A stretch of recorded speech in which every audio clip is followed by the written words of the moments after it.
Hello, everyone. My name is Victoria Stevens.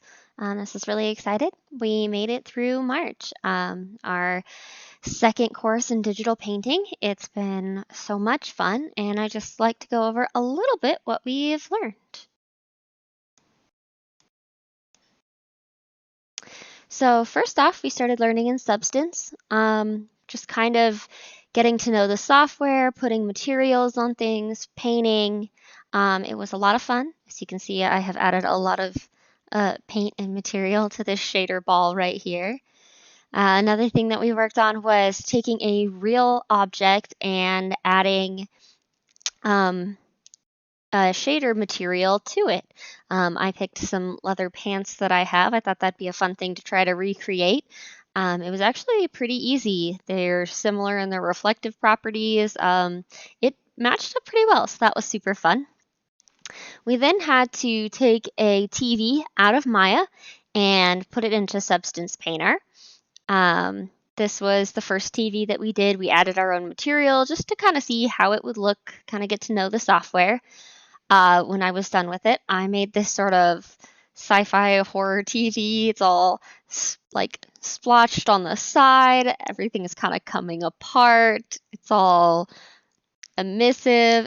It was a lot of fun. I actually really enjoyed like learning about the properties of the screen and the color underneath and putting all the materials onto it. This was the scene that we built for the month. We got to build the floor material, the leaves on the plants. We actually painted. I hand painted all the material down it. It was so much fun. I'm actually going to go through Substance with this scene really quick. This was the scene that I did, and I love how I worked on this pot right here. So over here we have all of our materials. So we have our plant pot material right here.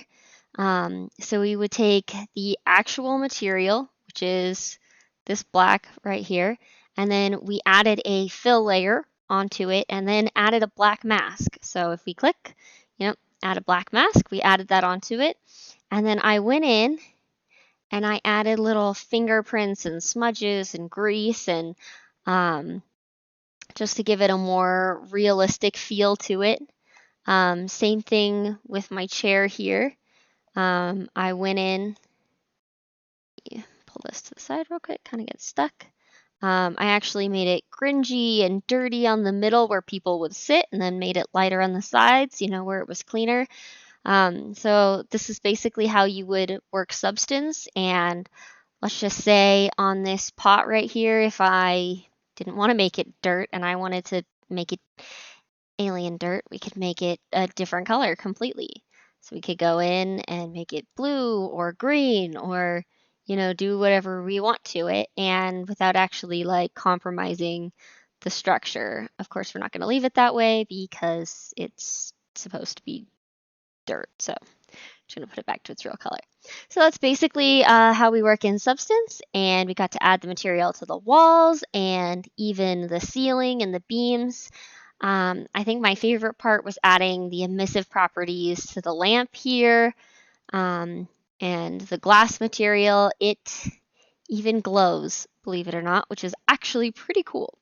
So we're going to see if we can load this without breaking my computer, and there we are. So this would be the render that we would take, and as you can see, we actually added an emissive property to it. So working in Substance Painter was so much fun and learning everything we got to learn. This was actually the reference that I took for my original room. I think it came out pretty well compared to the other one. Then after that, we put our already made scene into Maya. This was probably my least favorite. I think I struggled the most with this one. Actually, building the nodes was not easy. You had to make sure they were all hooked up properly to the correct material. And then you could kind of see how the material looked on the shader ball. Oops, not what I wanted next. And this is what my scene ended up looking like in Maya. I actually decided to do a nighttime scene. So I put some blue coming in on that plant right there, made sure my lights were glowing, added some extra lights. So that was really fun. We then went into Unity and did the same thing. We added all the properties, whether it was the albedo, the metallic, we added a normal map, put them all in there. And this was how my scene came out in Unity. So I think it all came out super well. I really enjoyed this month working in Substance Painter and learning everything that I have. And I hope you enjoyed my video. Thank you.